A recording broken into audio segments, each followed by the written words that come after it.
فن الگ چیز ہے، فن کا حاصل کرنا الگ چیز ہے، لیکن اس کے لیے سب سے پہلے آپ کو حق میں مضبوط ہونا ضروری ہے۔ آج ہم حق میں کمزور ہیں۔ مولانا امام غزالی جیسا انسان فلسفے کا رد کرتے کرتے اس کی ٹانگ خود پھنس گئی، اس میں بڑی مشکل سے جان چھڑائی، اور جان بھی کس نے چھڑائی؟ صوفیوں نے۔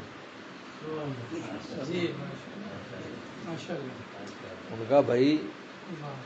یہ سب کو چھوڑ کے خلوت اختیار کر لو، کہیں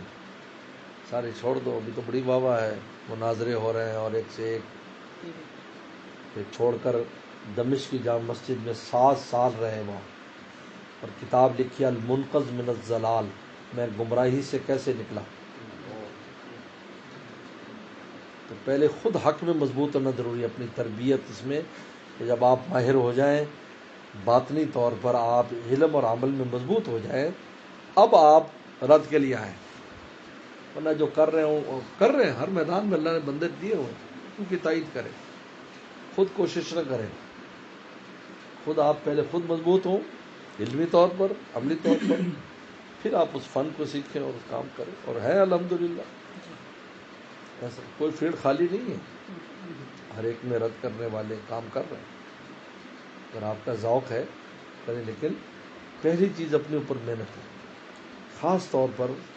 تعلق مع اللہ کے معاملے میں مضبوط ہو، کیونکہ یہ ایک ایسی چیز ہے جو ہر گمراہی سے بچا دیتی ہے، تعلق مع اللہ، ورنہ انسان شکار ہو جاتا ہے۔